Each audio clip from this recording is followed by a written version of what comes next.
Hey, what's going on, AP government people? We have video number 15 for you. This one is on electoral laws and systems in the U.S. Very important video. Make sure you are incredibly familiar with the Electoral College, which will be explained in detail. But before we get to that, let's do a brief recap of voting laws in U.S. history. Now, according to the Constitution, voting laws are left to the states. That's why during and after Reconstruction, we see the emergence of poll taxes and literacy tests in the South.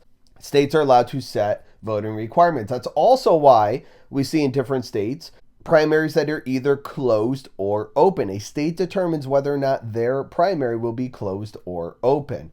Another issue is how electoral votes are distributed, and that is left to states as well. We'll talk about that in just a few moments.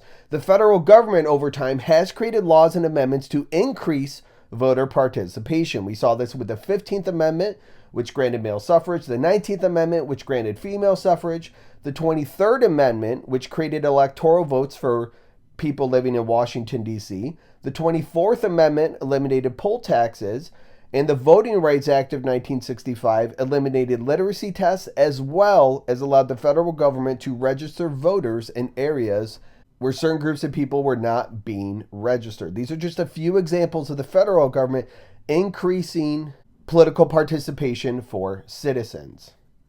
And the 26th Amendment lowered the voting age to 18 as well. Okay, let's jump over to the Electoral College. What is it? It is what determines who will be president and vice president. This is established by the Constitution. So you hear sometimes people talking about changing the Electoral College. Well, if that's the case, there would need to be an amendment to the Constitution. There have only been 27 throughout U.S. history, so that is not likely to happen. So why was it created? Well, the constitutional framers were weary of public voting, so they wanted to place some sort of limit on the average American citizen from having too much say and power in the political process.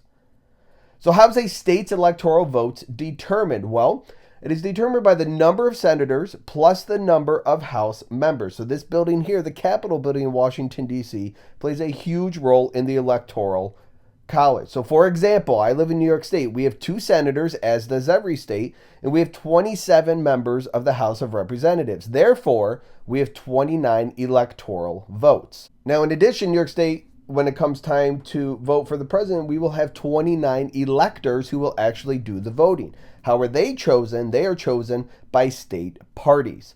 Now, how many electoral votes are there? There are a total of 538, and it's important to know where this number comes from. There's 100 senators, 2 for each state. There's a total of 435 House members, and there's 3 electoral votes for Washington, D.C., which we just saw on the previous slide. So add those up and you get 538. Now, how many of these are needed to win the presidential election? You need to win more than half, so at least 270. If a candidate today wins 270 electoral votes, they become president. So how does the Electoral College work? Well, for every single state except for Maine and Nebraska, which we'll get to in just a minute, it's a winner-take-all scenario. Here's what I mean by that.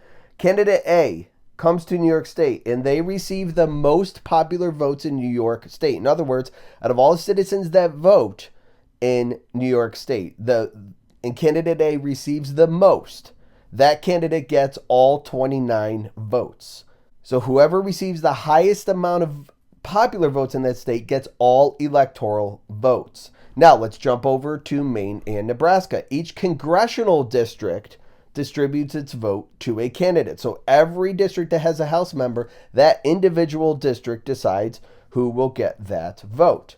Also, the 2 electors representing the senators are given to the candidate that wins the state as a whole. So these 2 states are the only states in which more than one candidate can receive electoral votes. Now, if we look at the election of 2008, in which we had President Obama versus John McCain, you see Nebraska here. Obama took 1 vote in Nebraska. So he won 1 congressional district, or 1 district where a House member was. Nebraska and Maine are the only states possible that you can divvy up states. Notice every other one, all the electoral votes are either awarded to Obama, for instance, here in California, all 55, or McCain, all 34 in Texas here.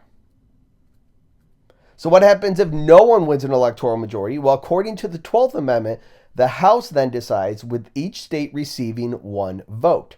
So California, with 53 electoral votes, has as much power and as much say as Wyoming with 3 under this scenario. And this is what happened in the election of 1824 or the corrupt bargain of 1824. You U.S. history people, you know this, but you know what? If you want to recap on it, I have the video in the description for you. So let's talk about the significance of the Electoral College. Less populated states such as Wyoming are often overrepresented compared to larger states such as California. What do I mean by that? Let's break down the numbers. Wyoming has a population of roughly 586,000 people. They are guaranteed 3 electoral votes, so that averages out to 1 electoral vote per 195,000 people living in Wyoming. Let's go to California. They have a population of 39,144,000. That equals, and they have 55 electoral votes, that equals 1 electoral vote per every 711,709 people. So people in Wyoming, technically, according to the Electoral College, have more power and more say than people living in California. Candidates often campaign in states that are known as swing states, and these states are traditionally states like Ohio, Pennsylvania, and Florida. In 2012, in October, I went down to Cincinnati, and Ohio was a huge swing state in the election of 2012. I am not exaggerating when I say on the radio I could not go more than 2 commercials without hearing a campaign ad for either Obama or Romney, and you could not drive more than 3 houses without seeing signs on the lawns of these houses promoting either Obama or Romney. Conversely, jumping over to New York State where I live, we hardly ever have political ads or ever have any candidates campaigning because New York traditionally is a Democratic state. It is not a swing state like Ohio, Pennsylvania, and Florida. So oftentimes it's these states who really kind of decide who will be the next president. And these states do not consistently vote for one political party. You could see in one election they vote Republican, the next election they vote Democratic. That's what a swing state is. All right, guys, look forward to seeing you right back here for video number 16. This one begins our Unit 4 videos, which will focus on interest groups and the range of interests that are represented by these groups. I thank you very much for watching. Best of luck on your exam in May, and have a good day.